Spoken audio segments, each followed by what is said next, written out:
Hello, everyone, and welcome back to Reality Bites, the show where we talk about all of the greatest hits reality TV shows have to offer. I'm your host, Jake Schaff. Let's get started. So, Survivor Winners at War aired its second episode last night, dubbed It's Like a Survivor Economy, and already things are officially getting underway with the show. Last episode, a lot of people were kind of sidestepping a lot of the big topics usually discussed in the first couple episodes. But now I think the game is really starting to be played. Lines have been drawn in the sand. Idols have been found. Alliances have been tested. And not only that, we have had our very first tribal council bag search. Something I really thought I would never see on Survivor, but something I'm glad I did. And if there's one PSA to take away, or one important lesson to take away from an episode like this, it's this. Loose lips sink ships. Just a key point to remember. So we have a lot to talk about in this episode. Let's not waste any time. First and foremost, one thing I feel I should mention.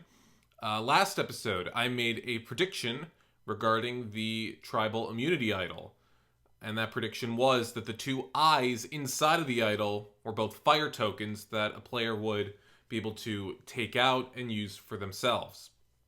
Obviously, other contestants and other fans of the show noticed this, started tweeting out, hey, has anyone noticed the eyes of the immunity idol? Well, I've officially gotten confirmation that the two eyes in the immunity idol are not fire tokens. They are not fire tokens. We've gotten confirmation from multiple sources, including contestants that are on this season. Like, I think Nick Wilson tweeted out saying that they're not real. He said he tried. He really tried. He spent a lot of time trying to get them out, but no, they are not real tokens, which I'll be honest is a little disappointing, but you know what? It's still cool. I still love the design of the immunity idol, but that would have been really, really cool if they had put fire tokens in the eyes. Of course, it also would have made it very problematic if a contestant had grabbed the tokens, because then the immunity idol would have been returned, or other people would have seen it around camp thinking, what happened to the eyes? And then they would have connected the dots, and it would have turned into complete mayhem, trying to figure out who has the tokens. Anyway, let's get into the actual episode. So we continue from where we left off last time, which was when Amber was eliminated from the competition, or not eliminated, but banished to the Edge of Extinction, and she willed her fire token to Rob. Let's talk about Edge of Extinction first. So right now we have two inhabitants of the island. We have Natalie and we have Amber. And I think I'm going to do this every episode where I say who I would like to see out of everyone still at the Edge of Extinction, who I would like to see return the most. And at this point, I think I'd have to say Amber.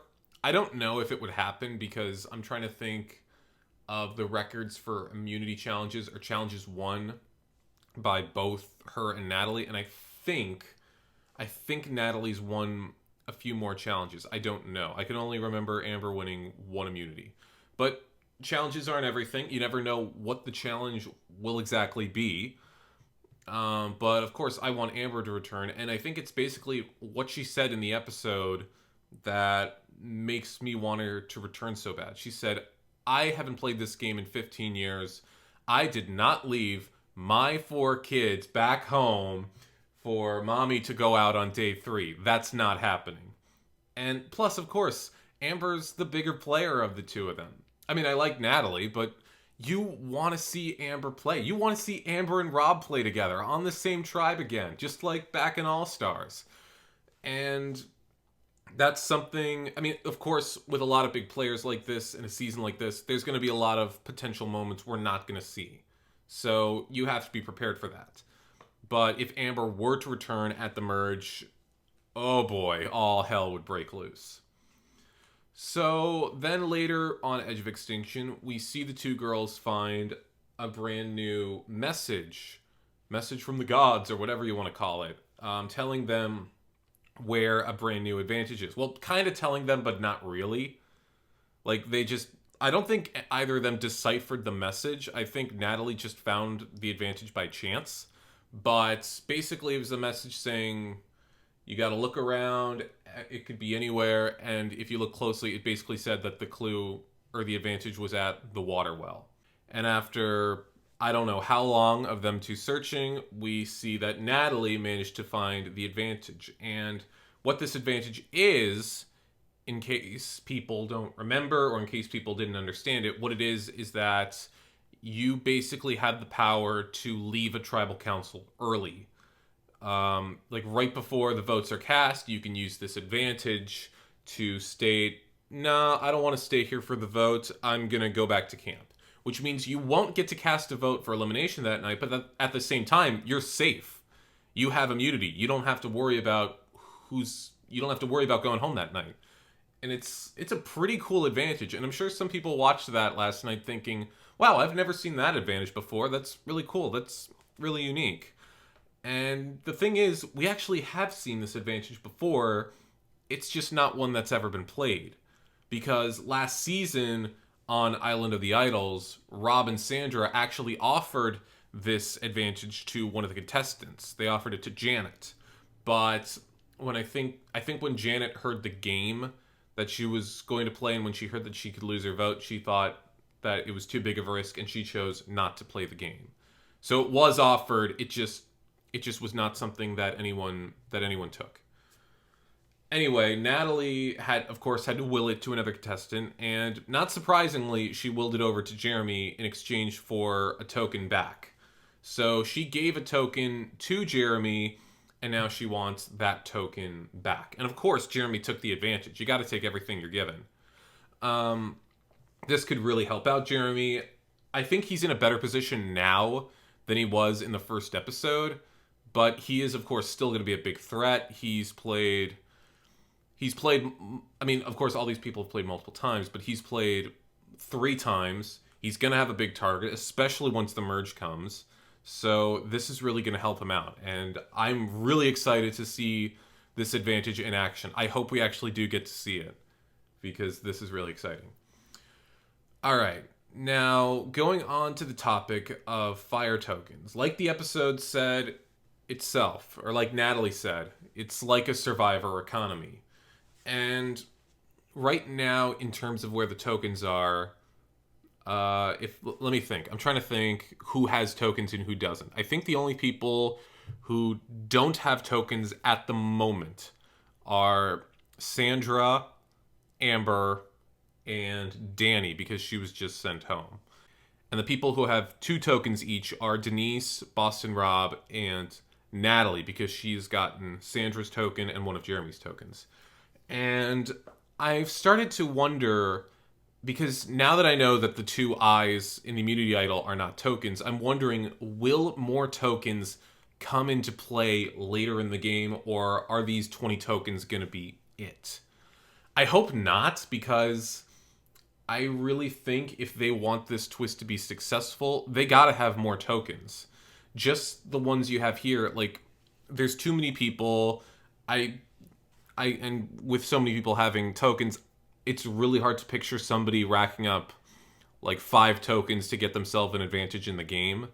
So I really hope that we will see more tokens in the future.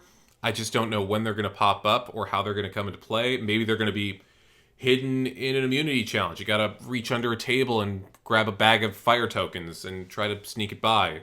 Or maybe it's like hidden in a reward you're going to get for the tribe. I don't know. But any way that these tokens come into play, I'm going to be really excited about. All right, now that we're done with Edge of Extinction, let's move on to what's going on with the tribe. Let's move on to what's going on with the tribes. And a pretty big moment happened on both of the tribes today, in that the immunity idol has been found on both Sele and Dakal. And this idol is a little different than idols in the past.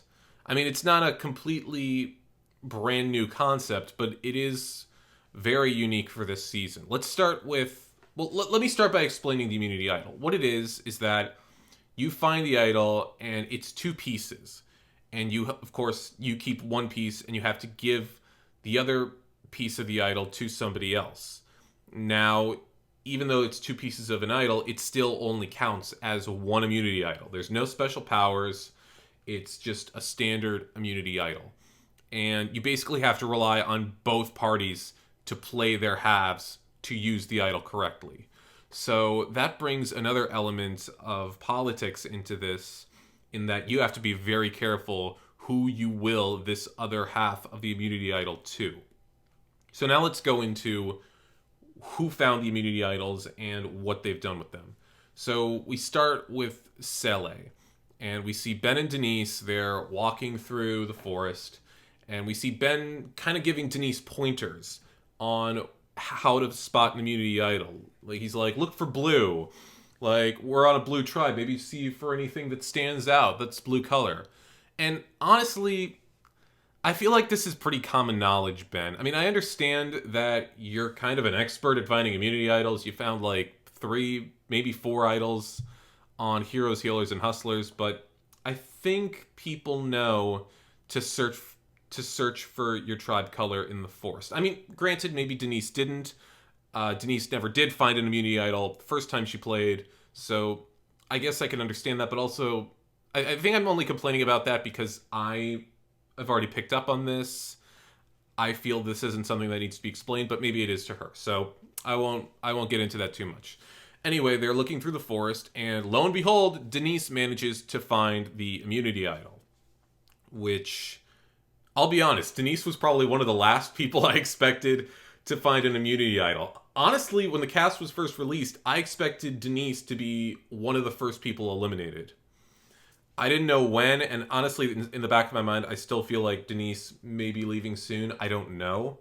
I don't want that to happen because I remember how much I like Denise as I've watched this season. But nevertheless, she found the idol. She reads it, she finds out its powers and what she has to do with it. She has to give... Another rule of it is that you have to give the other half away by sundown, or else you don't get the idol. And surprisingly, Ben decides to say, you know what, there's no pressure to give it to me, which is kind of good, kind of bad, because as Denise said, this does kind of help to build some trust with Ben. It does make her feel like she can trust him and that he doesn't need the immunity idol to know that he has Denise's trust.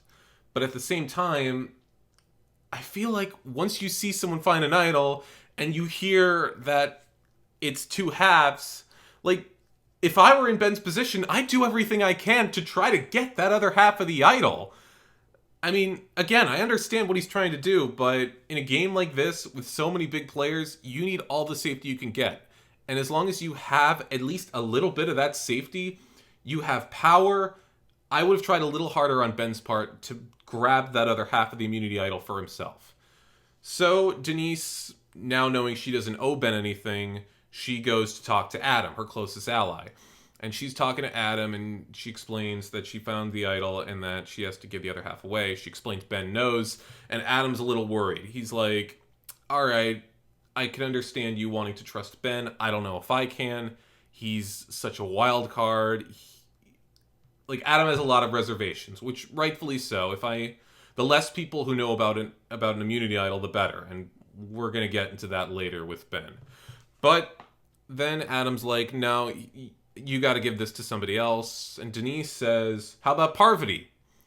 And I think Adam was absolutely right in saying, no, don't give the immunity idol to Parvati. That is one of the worst decisions you could have made. I mean, yes, Parvati, big player. You can use this as an olive branch, but you've seen her with immunity idols. She's vicious. And this is why I think it's more important to give the other half of the immunity idol away to somebody that you absolutely trust instead of to somebody on the complete other side of the tribe spectrum, because we've seen that backfire with JT and Russell in Heroes vs. Villains. Just because you have a hunch that there's somebody who can be trusted doesn't mean that they can be trusted. So Adam talks Denise out of it and manages to get Denise to give him the other half of the immunity idol, which is honestly what Ben should have done in the first place. So Adam and Denise each have a half of an immunity idol, and I'm curious to see how that's going to come into play. I mean, it did come into play later in the episode, but not in the way people thought. Moving over to DeCall.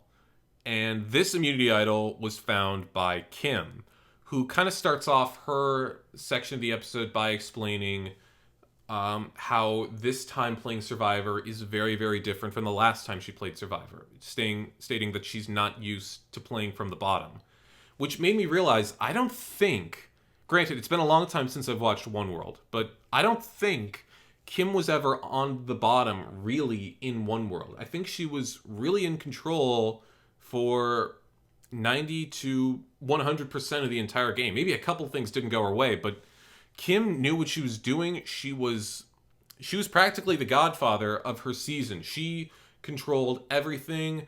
Everyone was on her side. She had all the girls with her. So I agree with her. Working from the bottom is not something she's used to. And of course, right when she needed some sort of saving grace, she found the immunity idol. And which was great. I'm really happy because I like Kim. I was really happy to see her again, and I don't want her to go home early. I really want to see her make it deep into the game again. Although I did find it funny that pretty much as soon as she found the immunity idol, you just see Tony and Nick just walking around the corner, just like, "Hey Kim, what's up?" And I swear to God, Tony with immunity idols, it's almost like he's a bloodhound. Like the second somebody finds an immunity idol, like his ears just perk up, and it's like pigs searching for truffles. It's insane. Like the second Kim found the idol, Tony was right there. It was weird. But no, Tony did not get the other half of the immunity idol, which good idea on Kim's part. I thought for sure once Kim found this, she was going to give the other half to Tyson, because as was established in the last episode, Tyson and Kim seem to be really close allies. They were both in the Poker Alliance. So I thought there's no way that she's not giving this to Tyson. Wait, what is she doing talking to Sophie? Kim talks to Sophie, and she gives Sophie the other half of the immunity idol.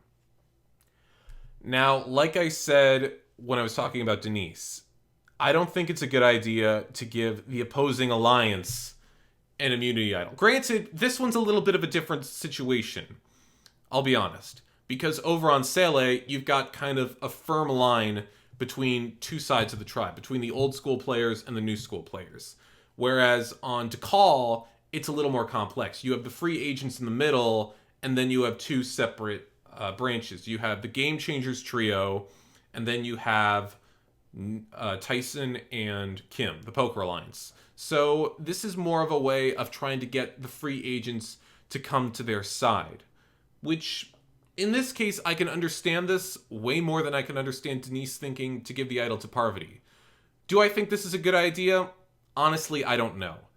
Because, like I said, this is still technically giving the immunity idol to somebody that you don't completely trust. And even Sophie said it herself in the confessional. Why is Kim giving this to me when she could have easily given this to Tyson? So, I don't know if this is going to backfire, because basically there's a big horror story when it comes to giving an idol like this to somebody that you shouldn't have. And I'm not talking about JT and Russell. I'm talking about the situation from Survivor Go Wrong. Because in that season, the idols kind of had a little bit of a similar thing, but not really. Whereas that if you paired two immunity idols together, they would form into a super idol and be able to be used after the votes. Like, each idol by itself still has power, but together they have more power. And you remember the situation where Scott and Jason had one idol, and Ty also had an idol, and Scott was getting votes that night, but Ty realized that Scott and Jason weren't going to help him get farther into the game, and they weren't the best move, and they weren't the best allies for Ty to work with or go to the finale with. So when the votes were cast and Scott had the most votes, everyone's looking over at Ty thinking, all right, pal, just give us the idol and we're good to go. And everyone's looking, there's more of a pause, and then we just see Ty silently nod his head no, and effectively ending Scott's game, all because Scott put his trust and relied on the wrong person. So I'm worried if another situation like that is going to happen, maybe with Kim, if Sophie, Yul, Wendell, and Nick decide to align with Sandra, Tony, and Sarah, which I don't think is a smart idea. I think they're better off with Kim and Tyson. But on the off chance they do work with the Game Changers trio, you could see them decide to vote off Kim. Kim looks to Sophie for the other idol. Sophie decides not to give it to her. Kim goes home. Then the idol is probably going to be re-hidden for somebody else to find. I don't know. I don't know how this is going to work. If one half goes home, will a complete idol be hidden? I would assume yes, because then the other half of the idol is completely worthless. But this is interesting. I'm really curious to see how these elevated immunity idols will come into play and how they're going to change some of the relationships down the line. And keep in mind, Sandra still has a full immunity idol. She doesn't have to give it to anyone. She doesn't have to share it with anyone. She just has a straight up idol. So Sandra has an idol, and Denise, Adam, Kim, and Sophie each have a half of an idol. All right, let's move on from the idol talk, and let's get into a couple quick tribe dynamics. Over on Cele, to start the episode, we see Boston Rob looking through his bag, and he finds a fire token willed to him. And already he knows what happened.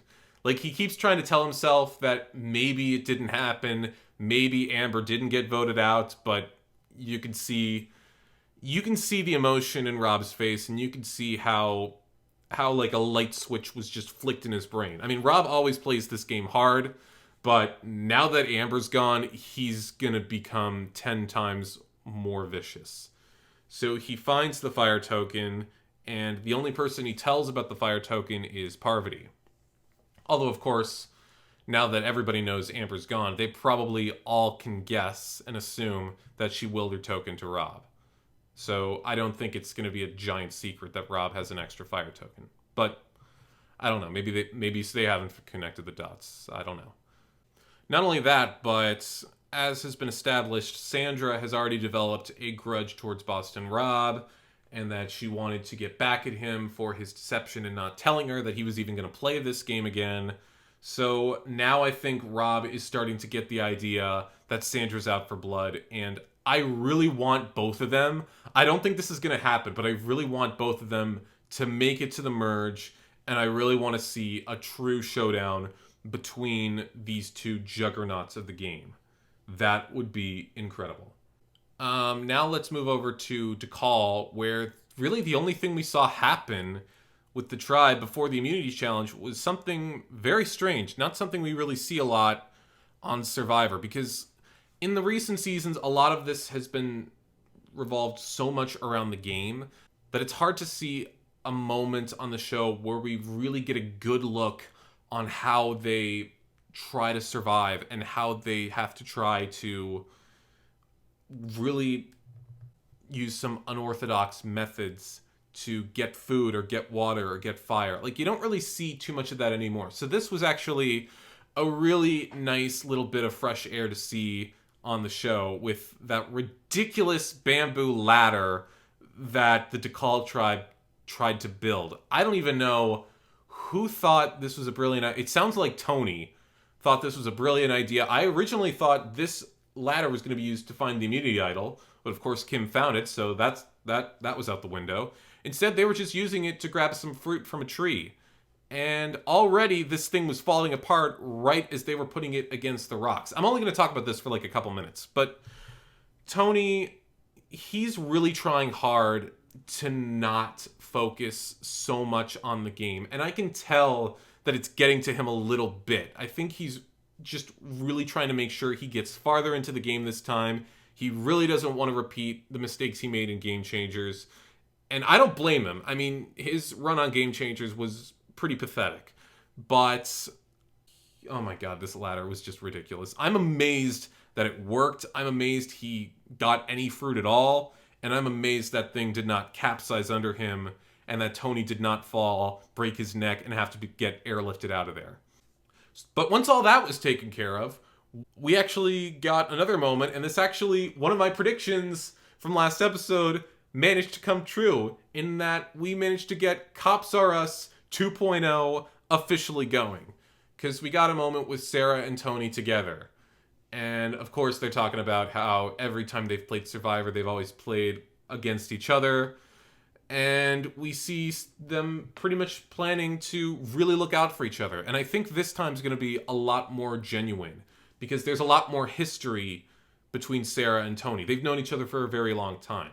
The first time they played together in Cagayan, they were strangers, and Tony ended up backstabbing Sarah and completely going against the alliance.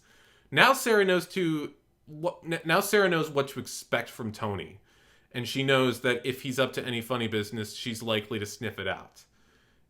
It sounds like one of those scenarios of, I can forgive Tony, but I'm not going to forget what he did. So I really hope that this alliance between the two of them is legitimate. I really want this to work. I really want them to go deep. I mean, it's hard. I keep saying I want everyone to go deep, but I really hope that Tony and Sarah stick together this time.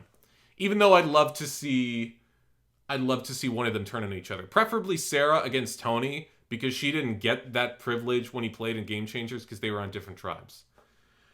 Now let's move on to the immunity challenge. And this was very interesting.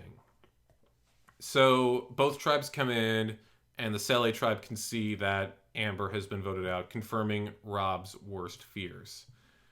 And of course, Jeff Probst goes straight to Rob. He's like, what are your thoughts on all this? And Rob had to be very careful with what he said. He can't just look over to the Dakal tribe and say, it's on now, or I'm out for blood. Like, you got to take this like a man. You gotta be humble. You got to just keep your cool. And instead he's like, it's a game, and they had to do what they had to do. Of course, the Dakal tribe can probably see right through Rob's facade. They know he's really calm and collected on the outside, but in the meantime, in the inside, there's like fire going on in his brain. His eyes are completely red, and he is screaming at them for getting rid of his wife. Although you gotta admit, I had a feeling that just slightly in the back of Boston Rob's mind, you gotta believe he's thinking, hey, this time I beat Amber. Like, because he lost to Amber in All-Stars. This time he prevailed. He got farther. So in the back of his mind, he's like, at least I get bragging rights. At least I made it farther in the game. I don't know. Just a like looking at the positives in a moment like this. I don't know. So the challenge goes underway. It's pretty neck and neck for a while. And when I saw who was competing in the puzzle portion of this challenge, I thought for sure that Saleh was going to prevail, because I saw Boston Rob and Denise on the puzzles. And as has been established in his 4 previous runs on Survivor, Boston Rob is pretty damn good at puzzles. He knows what he's doing. He's an intelligent guy. I thought he and Denise are probably going to breeze through this and leave Dakal in the dust. They'll go to Tribal Council. And honestly, I kind of wanted Dakal to go to Tribal Council over Saleh. I don't really know why. I just thought that there was a lot more unpredictability on the Dakal tribe. Sorry. But instead, Rob, as he said, he completely blew it. And I think seeing Amber get sent home really messed with his head, and he just couldn't focus. He was trying to come up with a new strategy for the puzzle. He was trying to maybe like organize it, try to piece it together before they put it in the puzzle ring, and it just didn't work. He just was not focused, and it just wasn't making any sense. Dakal finished the puzzle way ahead of Saleh. They won immunity, and they also won a reward of spices. Which, that's another quick tangent I should talk about. Since when have spices been the first reward for Survivor? Usually the first reward is something like tarp or blankets or fishing gear. I mean, don't get me wrong, spices are fantastic, but you usually don't see that for a few episodes. And the reason it's so confusing is that because at this point, what food do they really have other than rice? Like, what food do they have to spice? What use will that food really be? Unless they did get fishing gear from the start and I just haven't noticed it yet. I don't know. But, I don't know. That's just a quick little thing I noticed that I thought was strange. So, Dakal wins immunity. Their night is done. We don't see them again. And we go back to camp with Saleh. And already people are talking about who the target should be. People are looking at Jeremy because of how close he was with Natalie, and because he was left out of the previous vote. But they're also looking at Ben, and they're throwing around the fact that he's a wild card again. He's in a lot of conversations. It seems like it's pretty cut and clear who the targets are, Jeremy or Ben. I'm thinking, all right, one of them will go home. And in the back of my mind, I was thinking, probably Ben, because I just didn't see Jeremy leaving this early yet. And then all of a sudden, we cut to Danny. And this touches into a new topic for this episode. Paranoia. It's something that pretty much every Survivor contestant should have at some point, but not one that they should have a complete abundance of. And unfortunately, Danny had way too much paranoia. Granted, I think the reason she did is because of the fact that it's been a very long time since she last played Survivor. She played Survivor all the way back in 2005. Back when there wasn't really an abundance of idols, and back when a lot of the new dynamics and a lot of the new strategies that Survivor has become known for, those didn't exist yet. So for some reason, Danny started thinking she's being left out of conversations and she thinks she's in trouble. So now she's going around talking to people. We see her talking to Ethan and Ben, thinking, I don't know what's going on. I have a feeling my name's being thrown out there. I know I was talking with you guys with the Old School Alliance, and then just completely spills about the Old School Alliance right in front of Ben, who is not a part of the Old School Alliance. And Ethan even tries to stop Danny. He's like, whoa, hey, Danny, what are you talking about? There's no Old School Alliance. Already mistake number one. And the second Danny did that, I knew she was in trouble. Naturally, as what usually happens on Survivor, word spreads out that Danny spilled the beans. Word gets back to Rob, and we see Rob enter game mode. He's really... And this, again, harkens back to something from the first episode that I knew was going to come back and bite Danny in the ass. In that you targeted Boston Rob, and then you go and immediately form an alliance with him. And again, it's that same principle of Rob can forgive, but he won't forget. He's a smart player, and he knows that even though they're aligned together, Danny still went after him. I knew the trust was never going to be completely there with Danny, and I knew that it was only going to be a matter of time before the target was back on her back via Boston Rob. So everyone else starts hearing about what Danny did and spilling the beans and learning that the Old School Alliance probably really is a thing. And then we see another group of contestants. We see Jeremy, Michelle, and Adam. They're thinking, they're so distracted by Danny, maybe we could take the shot against Parvati. It seems like in these first couple episodes, everyone has been so afraid to go after Boston Rob and Parvati because they know that the repercussions after they do that are going to be gigantic. Not to mention the fact that once you get rid of somebody like Boston Rob, then you have the badge of honor saying, hey, I got rid of Boston Rob. But that badge of honor is also going to become a giant target. And it's almost like you become the next Boston Rob. It's almost like a curse. So they're thinking probably not a good idea to get rid of Boston Rob right now, but maybe getting rid of Parvati, maybe we could take this shot against her. Their guards are down. They're so distracted by Danny, we could do this. And there's pros and cons to taking that shot against Parvati. Obviously, you get a big player out of the game. Bad news is, like they said, Boston Rob will be pissed. He's already down on his luck with finding out that his wife was voted out. Seeing his closest ally follow her out the door, he will go insane and he will make sure you never forget the time you turned against Boston Rob. So everyone goes to tribal council and it's officially shifted from either Jeremy or Ben to either Danny or Parvati. But let's talk about Ben. Oh, Ben, this guy.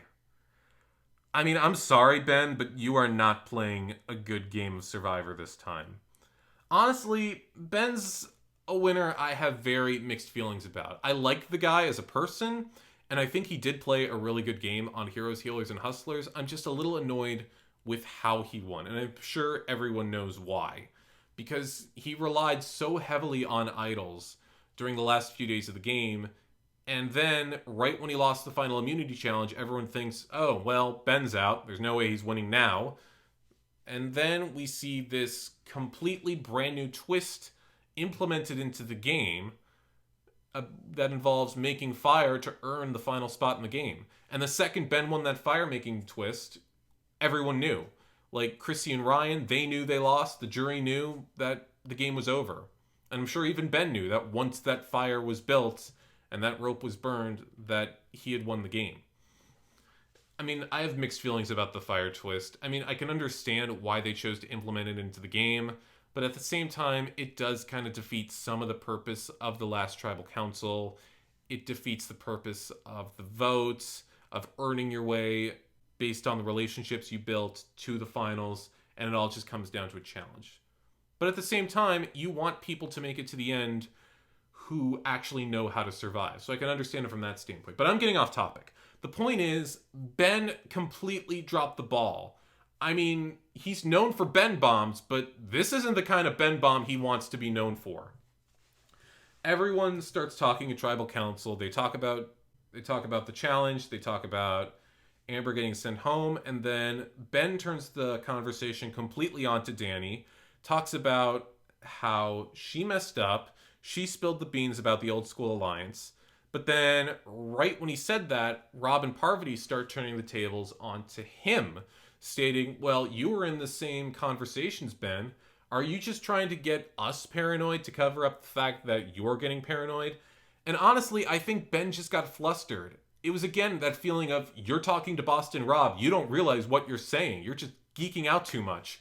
And Ben reveals way too much information. He pretty much reveals that there kind of is a new school faction amongst the players on Sele, and he inadvertently reveals that the immunity idol has been found, which of course triggers Boston Rob and causes everyone to turn their heads and causes Denise and Adam to just silently go, Ben, what are you doing? Then, of course, this starts a whisper party, which has become synonymous with Survivor Tribal Councils. And Rob, wanting to get to the bottom of this immunity idol, pulls a completely brand new tactic in saying, hey, everyone, let's empty our bags. Let's find out who has this immunity idol right here and right now. Never seen that before, and it was certainly a chaotic mess of bags and whatever the hell was in those bags at Tribal Council.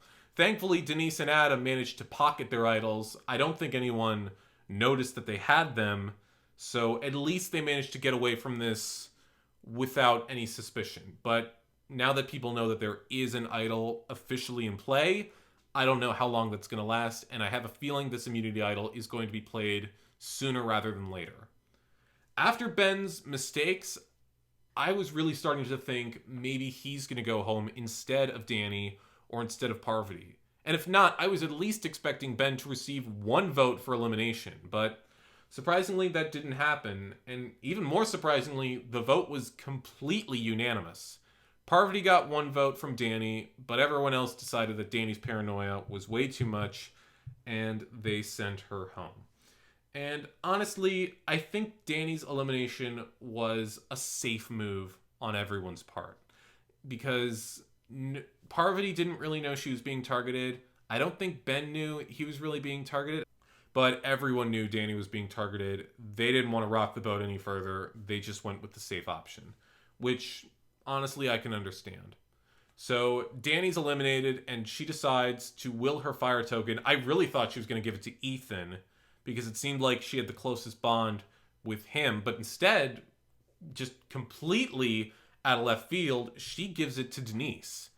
Not really sure why, because Danny and Denise, I don't really think they interacted that much, if at all, in the game. But I don't know. Maybe Danny's looking for some sort of an olive branch, or maybe Danny is looking at Denise to be the one to take down Boston Rob and get revenge on the old school players.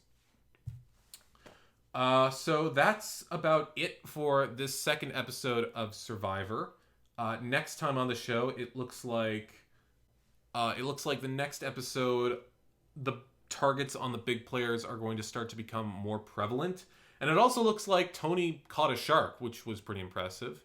And I thought I read somewhere from Jeff Probst that this next tribal council in this next episode, like, it sounds like it's going to be pretty big. I don't know what's going to happen. I'm really curious, as I'm sure all of you guys are, and I can't wait to see how everything unfolds. That's going to do it for this episode of Reality Bites. Once again, I'm your host, Jake Schaff, and feel free to let me know what you thought of today's episode in the comments below. If you have any questions or just random comments or just thought, hey, I really like this episode, make sure you leave any thoughts in the comments below.